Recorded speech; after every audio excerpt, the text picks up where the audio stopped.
बातम्या तुमच्या कामाच्या। यंदाचं शैक्षणिक वर्ष 15 जूनला सुरू होणार आहे। राज्य मंडळाच्या सर्व शाळांमधील इयत्ता पहिली ते 9वीच्या विद्यार्थ्यांची परीक्षा अंतिम सत्र परीक्षा 8 ते 25 एप्रिल पर्यंत चालणार आहे। त्यांचा निकाल 1 मे रोजी जाहीर होईल आणि पहिलीच्या विद्यार्थ्यांचे प्रवेश 2 मे पासून सुरू होतील।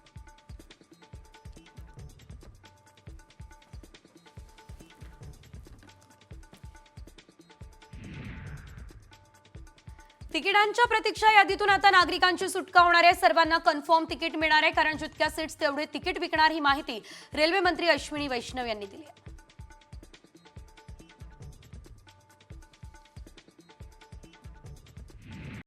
कॉमस्कोर नुसार आता isakal.com आहे देशातील नंबर 1 ची मराठी न्यूज वेबसाईट। प्रत्येक अपडेटसाठी isakal.com ला नक्की भेट द्या। बदलापूर लैंगिक अत्याचार प्रकरणातील आरोपी अक्षय शिंदेच्या मृत्यूबाबत ठाणे सत्र न्यायालयात सुरू असलेल्या संपूर्ण कार्यवाहीला सरकार आव्हान देणार असल्याचं बघायला मिळतंय।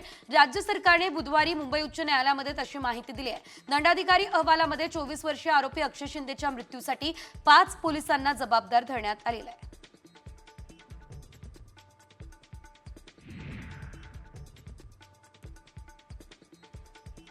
IPS अधिकारी रश्मी करंदीकर यांच्या अडचणींमध्ये वाढ होतीये। रश्मी करंदीकरांना आर्थिक गुन्हे शाखेने दुसऱ्यांदा समन्स बजावलं। रश्मी करंदीकर यांच्या पतीवर आर्थिक घोटाळ्याचे 2 गुन्हे दाखल आहेत। तेव्हा पती आणि पत्नीमधल्या आर्थिक व्यवहारांसंदर्भात चौकशी करण्यासाठी रश्मी करंदीकर यांना समन्स धाडण्यात आलेलं आहे।